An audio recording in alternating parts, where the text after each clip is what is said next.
Thanks very much, Sylvester, for coming into studio. Good to be here, Michelle. Thank you. I mean, this is such an important book. You were, in describing how the book came about, you were telling us about the fact that so many people would tweet you, would message you, how do I go about doing this? How do I get my career started? So this is your answer to that. This is my first attempt to the answer to that. Obviously, there's a lot of questions that are being asked, but I found commonalities and obviously grouped them, and then we're able to really just share those parts of the story. Yeah. I also do spend a lot of time at universities across the country speaking on a subject of Stand Against Bland, and also how do young people really break that boundary in terms of going into first employment. And there's a lot of questions there about how can I be authentic, how can I be effective without being rude or rough. And of course a lot of millennials are also saying, we've been painted in a particular way.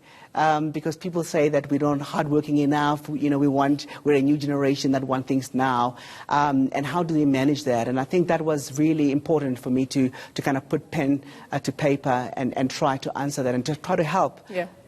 Your accolades are vast and they are numerous, but it can't have come easy. Never. It doesn't come easy. It's a lot of work. It's a lot of hard work, and emotionally and physically, And sacrifices. And sacrifices. Yeah. And I remember as a young person, when you are at university, you're the first one in your family to go into university. You have no comprehension of how much it's going to cost and the challenges you're going to face, not only just from paying your tuition, but also living and surviving and trying to manage everything. And of course, the debt that you come with after you've gotten that degree. It's actually quite challenging, and not only in terms of getting through your degree, but also you need to work as well on weekends. So you work at weekends, and I worked at night at call centers. So from your time point of view is that you've got very limited time to still study and do what you need to do, but you also need to do all these other jobs. Yeah. And at one point I had 4 jobs at the same time, because I needed to be able to find a way of staying at university and be able to finish. And I know that many young people today are going through the same thing. Not only do they need to finish, but they also need to find ways to survive. You talked about, millennials telling you that they're often accused of wanting things to come easy. And you've just described your own journey to us at university, where you held down 4 jobs. In your experience and talking to young people, do you find that perhaps that kind of sacrifice is sometimes lacking? Yes. I do think it is lacking. I do think, obviously, social media and the fragmentation of information nowadays has made it so easy for people to seem like they're doing really well very quickly. So someone has spotted me on Instagram and now I'm making a lot of money, for an example. It's something that a lot of young people see and they think that's how it is. And we know that it's not. Trying to ensure that you really kind of break through and build a sustainable career and a sustainable life, is very different. It's not that instant and it's not that simple. And I think it's important, and the book does speak to that as well, that it's a lifelong commitment, and it's a lifelong journey, depending on where you come from and what kind of family you grew up in, and the society that you grew up in will determine pretty much, how you're going to at least, come forward. And for me, it was important to say, we've got to be more invested. At a young age, you have to be a lot more invested with why you want to do certain things, why you want to study particular modules, and why are you going that path, so that you are doing it really for you, not just to tick a box or to do what other people have done. I want to ask you about the title, Stand Against Bland, but before we get there, perhaps, the advice that you give, is it perhaps targeted, is it something that you would say is targeted to all young people, or it's targeted to young people who do have access to basic opportunities? Because we know, as the most unequal society in the world, many young people don't have access to those opportunities that just get you in the door. I think that question is potent, because it's really the biggest challenge that we are facing, right? Because a lot of our community, a lot of our young people don't have access.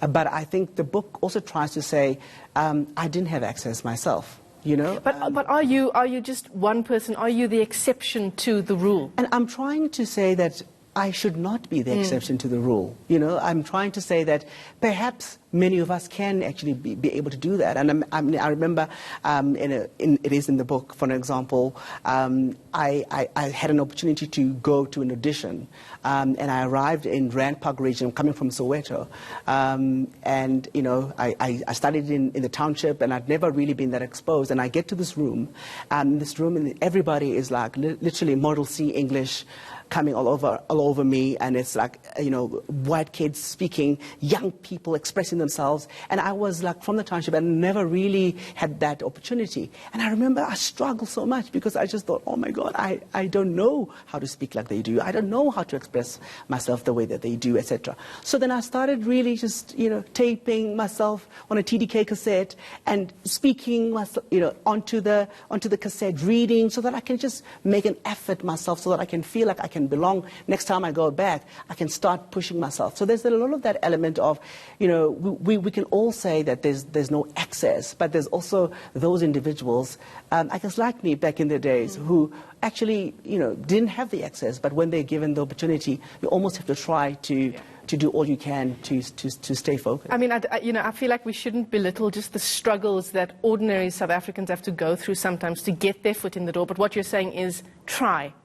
Start off by trying, do something at least. It's critical, and that's really part of the Studying Against Bland. And so the bland could be just doing things as per usual, doing what your family have done. Waiting for an opportunity. And complaining about what's happening in your community. And I think Against Bland is more that, but I don't want this, and I think many of us as young people, and as a young black kid in the township, we always know that where we are, we don't want this. We don't want to be here. We want to be somewhere else. We want to be better.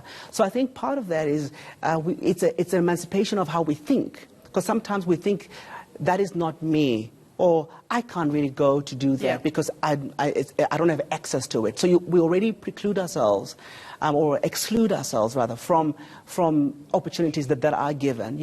And I think sometimes there's a lot of things. I mean, in the book, there are a lot of synopsis about how embarrassed I was. For an example, embarrassed of, my family, where I grew up, how I grew up, and it was something that could hold you back. And all I'm trying to say is that if you are that person, you're thinking, oh, that's not for me, I'm kind of saying it is for you. It can be for you. It can be for you. Absolutely. Well, thanks very much for coming into studio. Very timeless book, Stand Against Bland, and Sylvester Chauke can now add author to his list of accolades as well. Thank you, Sylvester. Thank you so much.